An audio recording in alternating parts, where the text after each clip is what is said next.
الحمد لله رب العالمين والصلاة والسلام على أشرف الأنبياء والمرسلين وعلى آله وأصحابه أجمعين وعلى من تبعهم بإحسان إلى يوم الدين أما بعد۔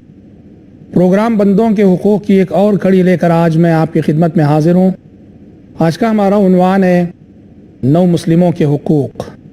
ایک ایسا موضوع ہے کہ جس کی جانب توجہ کی بڑی ضرورت ہے، اور افسوس ہے کہ معاشرے میں اس مسئلے کی جانب توجہ بہت کم ہے۔ نو مسلم جو کفر سے اسلام کی جانب ہجرت کرتا ہے، شرک سے توحید کی جانب ہجرت کر کے آتا ہے، اس کے بڑے مسائل ہوتے ہیں، اس کی بڑی الجھنیں ہوتی ہیں، مسلمانوں کی بڑی ذمہ داری ہوتی ہے ان مسائل کی ادائیگی میں اور ان الجھنوں کو حل کرنے میں۔ اس لیے آئیے آج کے اس خطاب میں ہم یہ دیکھتے چلیں کہ کیا مسائل ہیں ان نو مسلموں کے اور کیا حقوق ہیں جو ہم پر ایک مسلمان ہونے کی حیثیت سے عائد ہوتے ہیں۔ سب سے پہلا مسئلہ تو خود یہ اصطلاح جو نو مسلم کی اصطلاح ہے۔ جو شخص کفر سے اسلام کی طرف آتا ہے ہم اسے نو مسلم کہتے ہیں، اور یہ اصطلاح ان نو مسلموں کے ہمارے معاشرے میں انضمام میں ایک رکاوٹ ہے، اس میں ایک طرح کی تنقیص ہے۔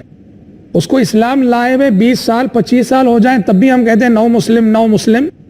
ذرا سوچو، اگر یہ کہے آپ سے کوئی کہ ابو بکر نو مسلم تھے، عمر نو مسلم تھے، عثمان نو مسلم تھے، علی نو مسلم تھے، صحابہ نو مسلم تھے، یہ تعبیر اچھی لگے گی؟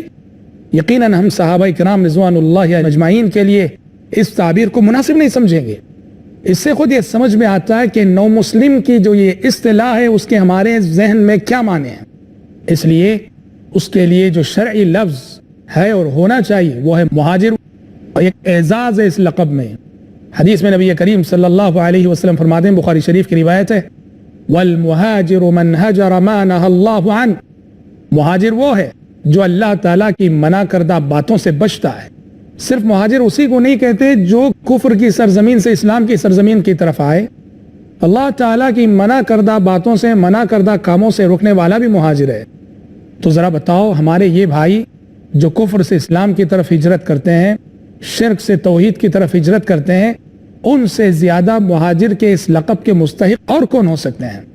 تاہم چونکہ ہمیں ان کے مسائل پہ گفتگو کرنی ہے اور معاشرہ انہیں نو مسلم کہتا ہے، ہم اسی تعبیر کو استعمال کرتے ہوئے ان کے مسائل کے حوالے سے گفتگو کریں گے۔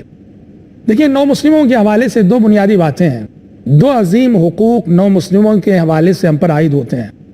پہلا حق تو یہ ہے کہ نو مسلموں کے مسائل سے دلچسپی لیں اور ان مسائل کو حل کرنے کی کوشش کریں۔ ایک شخص مسلمان ہوتا ہے تو وہ اتنا بڑا قدم اٹھاتا ہے کہ جس کے بعد اس کے سامنے چیلنجز کے انبار کھڑے ہو جاتے ہیں۔ گھر والوں نے نکال دیا اس کو، اب اسے ایک ٹھکانے کی ضرورت ہے، بھائی بہنوں نے بے دخل کر دیا اس کو، ماں باپ کی محبت کی ضرورت ہے، بھائی بہنوں کی محبت کی ضرورت ہے، دوست و احباب نے ٹھکرا دیا اس کو۔ اور کریں، ایک غیر مسلم اسلام لاتا ہے، وہ کتنی بڑی قربانی دیتا ہے۔ آج ہم مسلمان بسا اوقات آبا و اجداد سے آئی ہوئی ایک روایت چھوڑنے تیار نہیں ہوتے، کہتے ہمارے آبا و اجداد کر رہے تھے۔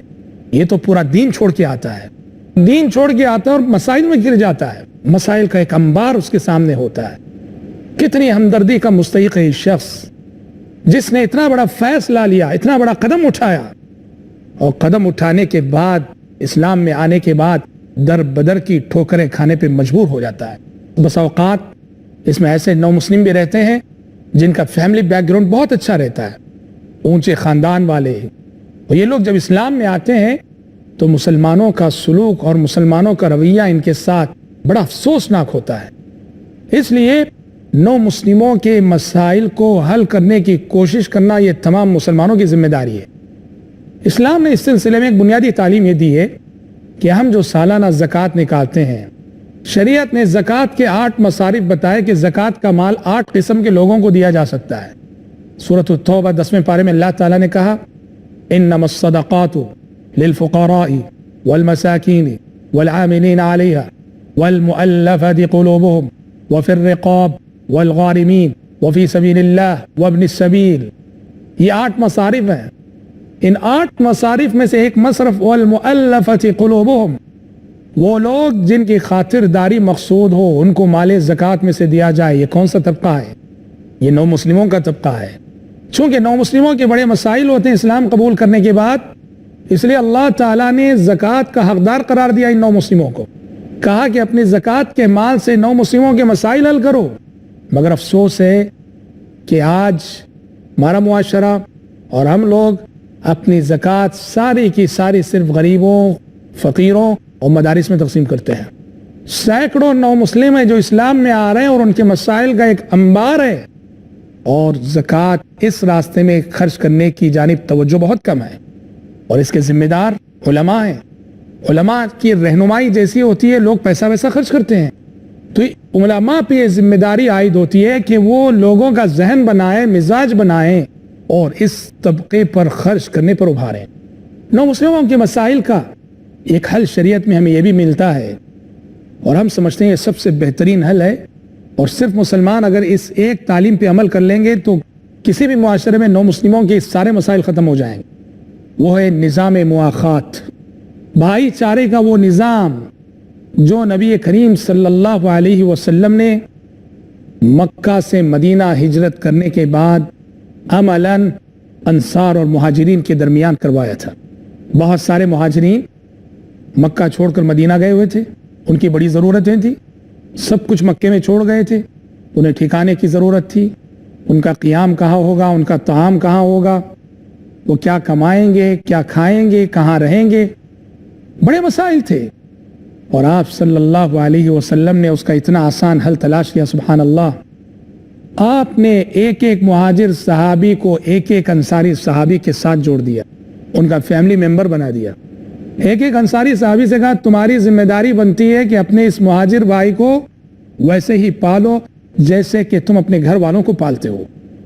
اور اس موقع سے مدینے کے انصاری صحابہ نے جس ایثار و قربانی کا نمونہ پیش کیا وہ تاریخ میں اپنی مثال آپ ہے.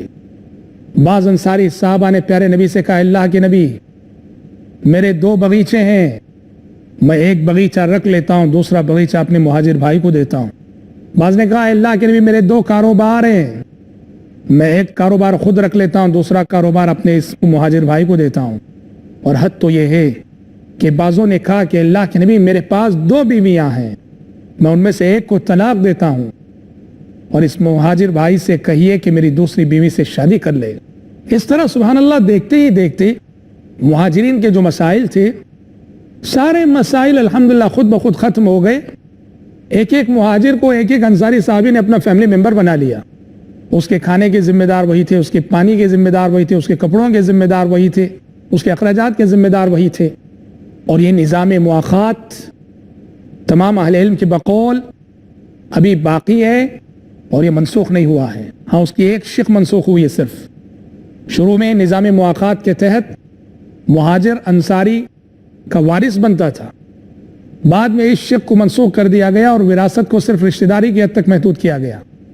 فی نفسی نظام مواخات محکم ہے، باقی ہے، اور ہم سمجھتے ہیں کہ اس وقت نو مسلموں کے مسائل کا اس سے بہتر حل ہمارے پاس نہیں ہے کہ ہم مسلمان ایک ایک نو مسلم کی ذمہ داری لے لیں اور ایک ایک نو مسلم کو اپنا فیملی ممبر بنا لیں، اور جس طرح ہم اپنے بچوں کو کھلاتے ہیں اس کو کھلائیں، اپنے بچوں کے تعلیمی اخراجات برداشت کرتے ہیں اس کے برداشت کریں. ہمارے بچے بیمار ہوتے ہیں تو علاج معالجہ کرتے ہیں، ہم اس کا بھی علاج معالجہ کروائیں. یہ نظام مواخات اگر اس کی تنفیذ ہو جائے عملاً تو نو مسلموں کے مسائل خود بخود ختم ہو جائیں گے.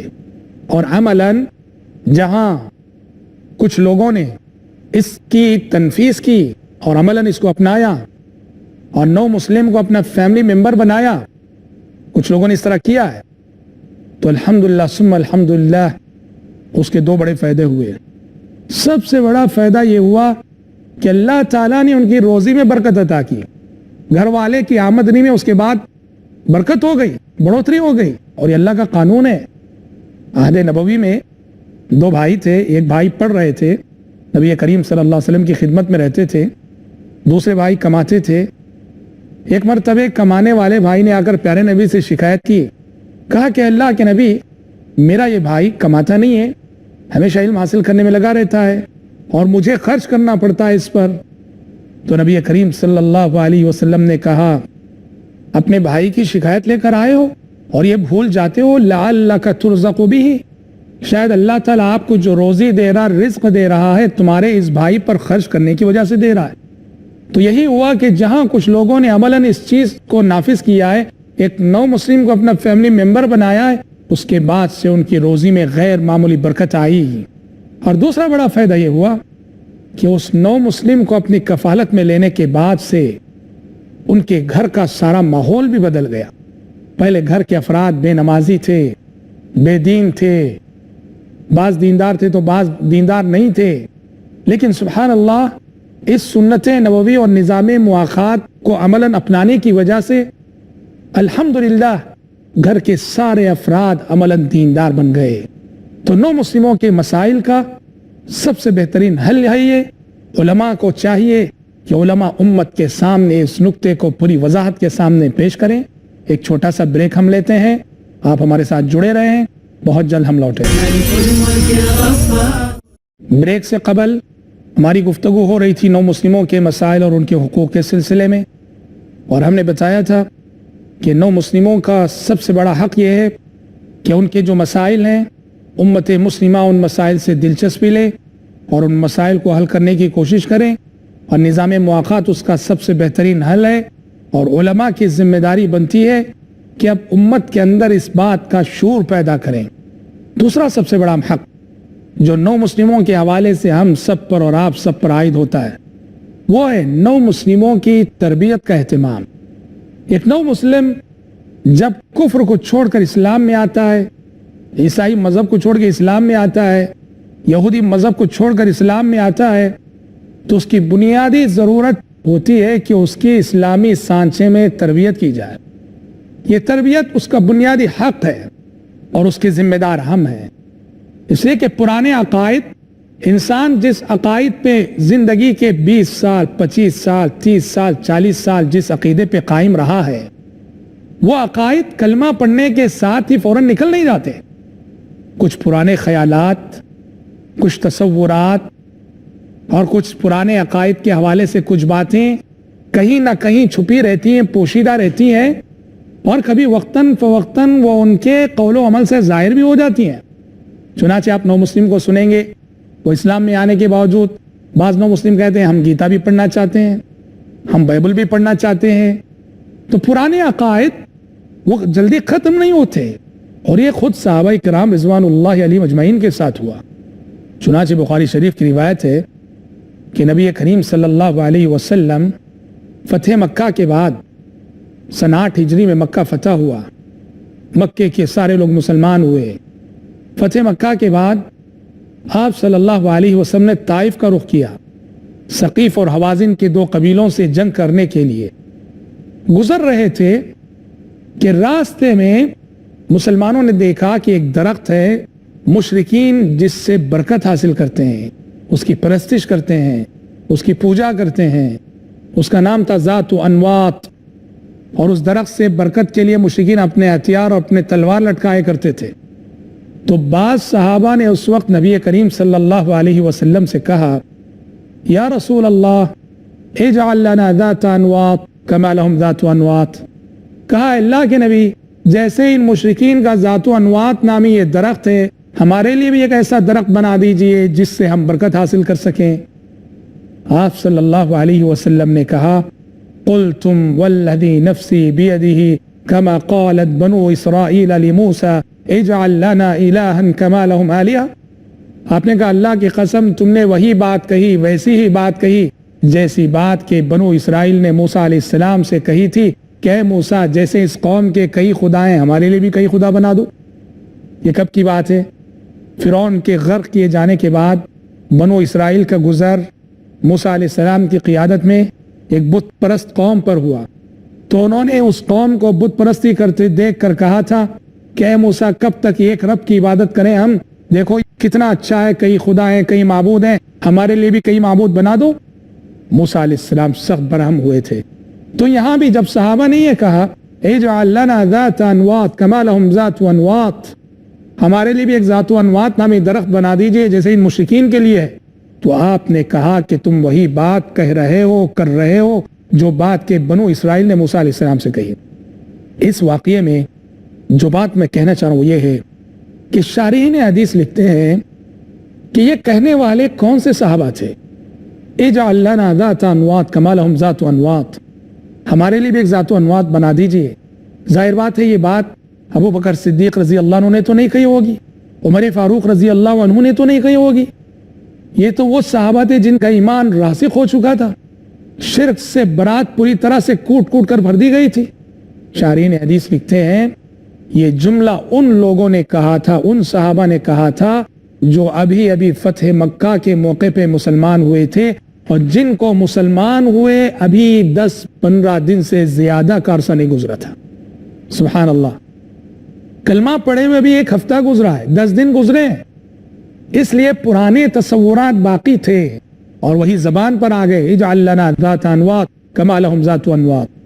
جب صحابہ کرام رضوان اللہ علیہم اجمعین کا یہ معاملہ تھا تو بدرجہ اولا دوسروں کے ساتھ ہو سکتا ہے، اس لیے پرانے عقائد کو مٹانے کے لیے، ختم کرنے کے لیے ان کی تربیت کی ضرورت ہے، صحیح علم دینے کی ضرورت ہے، اسلامی تصورات کو ان کے سامنے پیش کرنے کی ضرورت ہے، اور اس کے لیے بہت ضروری ہے کہ مسلمان جہاں بھی رہتے ہیں اسلامک سینٹرز قائم کریں، نو مسلموں کی تربیت کے ایسے مراکز قائم کریں جہاں اسلام میں آنے کے بعد جو لوگ تربیت پانا چاہتے ہیں ان کی تربیت کا کوئی نظم ہو، ان کے لیے مختلف نصاب تعلیم ہو، 1 سالہ 2 سالہ 6 ماہی، اس لیے کہ نو مسلموں کے حالات ہمیشہ ایک جیسے نہیں ہوتے، ان میں سے کوئی تربیت کے لیے 2 سال بھی دے سکتے ہیں، کوئی 1 سال دے گا، کوئی 6 مہینے دے گا، کوئی صرف 1 مہینہ دے گا، تو مختلف المیعاد کورسز ہمارے پاس ہونے چاہیے نو مسلموں کی تربیت کے لیے۔ اور جس طرح ہم شہر شہر گلی گلی مدارس کھولنے کی فکر کرتے ہیں، ویسے بہت ضروری ہے کہ ہم ہر شہر میں کم از کم ایک نو مسلموں کی تربیت کا ایک مرکز ہم کھولیں، یہ امت مسلمہ کی ذمہ داری بنتی ہے۔ اور یہ بات یاد رہے کہ اگر کما حق وہ تربیت نہ ہوئی ان لوگوں کی جو اسلام میں آتے ہیں تو یہ لوگ اسلام کے لیے نفع بخش ہونے سے زیادہ نقصان دہ ثابت ہو سکتے ہیں، اور اس کے ذمہ دار ان سے زیادہ ہم ہوں گے۔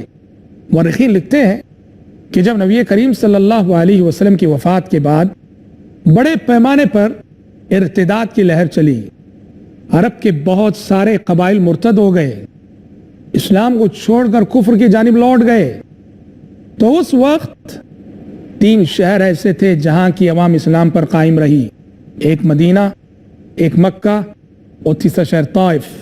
مدینے کے رہنے والے مسلمان، مکے کے رہنے والے مسلمان، طائف کے رہنے والے مسلمان، ان میں سے کوئی مرتد نہیں ہوا۔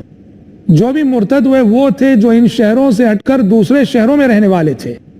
مورخین اس کا تجزیہ کرتے ہیں، کیا سبب ہے، کیا وجہ ہے کہ یہاں کے لوگ کیوں مرتد نہیں ہوئے؟ اس لیے کہ یہ 3 شہر کے مسلمان نبی کریم صلی اللہ علیہ وسلم سے قریب تھے، اور نبی سے قریب رہنے کی وجہ سے ان کی کما حق تربیت ہو چکی تھی۔ اسی وجہ سے فتنہ ارتداد کے موقع پہ نہ یہ مرتد ہوئے، بلکہ اور سارے قبائل جو مرتد ہوئے تھے ان کا مقابلہ انہی 3 شہر کے مسلمانوں نے کیا، اور جو دوسرے قبائل مرتد ہوئے ان کے مرتد ہونے کا سبب یہی تھا کہ ان کی تربیت کما حق نہیں ہوئی تھی۔ وہ نبی کریم صلی اللہ علیہ وسلم کی خدمت میں سن 9 ہجری میں، سن 10 ہجری میں آئے، 1 ہفتہ رہے، 10 دن رہے، واپس چلے گئے، تو آنے والے تو ثابت قدم رہے، لیکن وہاں ان کی بستی اور ان کے قبیلے کے اور لوگ جو نبی کی خدمت میں نہیں آئے تھے، چونکہ کما کو تربیت نہیں ہوئی تھی، اس لیے مرتد ہو گئے۔ اس لیے نو مسلموں کی تربیت ہماری ذمہ داری ہے، کما حق نہ ہوئی تو وہ ہمارے حق میں نقصان دہ ثابت ہوں گے زیادہ، اور اس کا ایک نقصان یہ بھی ہوگا کہ اگر کما حق تربیت نہ ہوئی کہ وہ ایسے دین پر عمل کریں گے، ایسے اسلام پر عمل کریں گے جو اسلام کے ہندوازم اور اسلامی تعلیمات سے ملا ہوا رہے گا۔ اگر تربیت نہ ہوئی وہ ایسے اسلام پر عمل کریں گے جو اسلام اور کرسچینٹی کی تعلیمات سے مخلوط ہوگا۔ تربیت نہ ہوئی وہ ایسے اسلام پر عمل کریں گے جو اسلام کی، جس میں مغربی تہذیب کا کافی اثر رہے گا، مغربی تہذیب سے مخلوط، مغربی تہذیب کے افکار و نظریات سے مخلوط اسلام پہ عمل کریں گے، اور اس کے ذمہ دار ہم ہوں گے۔ امت مسلمہ کے اندر گمراہ کن افکار و نظریات کا جو پھیلاؤ ہے اس کے جہاں بہت سارے اسباب ہیں، اس میں سے ایک سبب یہ بھی کہ وہ نسلیں ماضی کی جو اسلام میں داخل ہوئی تھیں کما حقہ ان کی تربیت نہ ہوئی، نتیجے میں وہ اسلام پر تو قائم رہے لیکن اپنی قدیم تصورات، قدیم رسوم، قدیم روایتوں کو بھی انہوں نے جو ہے اپنی زندگیوں میں باقی رکھا، اور اس راستے سے امت مسلمہ کے اندر بدعات، خرافات وغیرہ پھیل گئے۔ تو حضرات، بڑی ذمہ داری ہے، بڑا حق ہے ان نو مسلموں کا، ہم سب پر، آپ سب پر، سارے مسلمانوں پر، اور افسوس ہے کہ آج مسلمانوں کا رویہ جیسا کچھ ان نو مسلموں کے ساتھ ہے۔ ایک تو ہماری ذمہ داری بنتی تھی کہ ہم انہیں اسلام کی دعوت دیں، ہم نے یہ ذمہ داری ادا نہیں کی۔ بیچارہ وہ خود پڑھ کر، تحقیق کر کے، ریسرچ کر کے اسلام میں آتا ہے تو جیسے کچھ اسے قبول کرنا چاہیے ویسے ہم قبول بھی نہیں کر رہے۔ آج امت کا رویہ نو مسلموں کے ساتھ بڑا ہی افسوسناک ہے۔ کیسے کیسے واقعات آئے دن سننے میں آتے ہیں۔ آج کوئی بھی شخص نو مسلم کو بیٹی نہیں دیتا، نو مسلم کو بیٹی نہیں دیتا، کہتا نو مسلم ہے، گویا نو مسلم ہونا ایک عیب ہے، کوئی اس کو بیٹی نہیں دیتا۔ اور کتنی نو مسلم لڑکیاں ہیں انہیں رشتے نہیں آتے کہ وہ نو مسلم ہے، کتنے افسوس کی بات ہے۔ اور اللہ کی قسم، یہ رویہ اگر ہم نو مسلموں کے ساتھ روا رکھتے ہیں، کل حشر کے میدان میں مجرمین کی صفوں میں کھڑے ہوں گے۔ بڑی ذمہ داری بنتی ہے، جیسے ہم نے کہا کہ خصوصاً علماء کی، کہ وہ منبر و محراب سے اپنے صباحی مسائی دروس میں، اور اسی طرح سے تمام مدارس کے اساتذہ کی ذمہ داری بنتی ہے کہ وہ امت مسلمہ کے اندر یہ شعور پیدا کریں کہ امت اور امت کے سارے افراد اس طبقے کی عظمت کا احساس کریں اور ان کی قربانیوں کا احساس کریں، ان کے جذبات کی قدر کریں، اور ان کی ضرورتوں کی تکمیل کے سلسلے میں جو بھی سنجیدہ کوششیں ہو سکتی ہیں وہ تمام سنجیدہ کوششیں ضرور کریں۔ تبھی ہم اللہ تبارک و تعالیٰ کے پاس کل حشر کے میدان میں سرخ روئی پا سکتے ہیں، عزت و سر بلندی پا سکتے ہیں۔ ورنہ اگر اس طبقے کا حق ہم نے ادا نہیں کیا تو عند اللہ کل اللہ نہ کرے مجرمین کی صفوں میں ہمیں اٹھایا جائے گا، نعوذ باللہ، اور یہ نو مسلم ہمارا گریبان پکڑیں گے اور کہیں گے پروردگارا، اس نے ایک تو مجھے دعوت نہ دی اسلام کی طرف، اور جب میں مسلمان ہو گیا تو میرے حقوق کا لحاظ نہیں رکھا۔ اللہ تعالی ہمیں ان لوگوں میں سے نہ بنائے، آمین۔ وآخر دعوانا ان الحمد للہ رب العالمین۔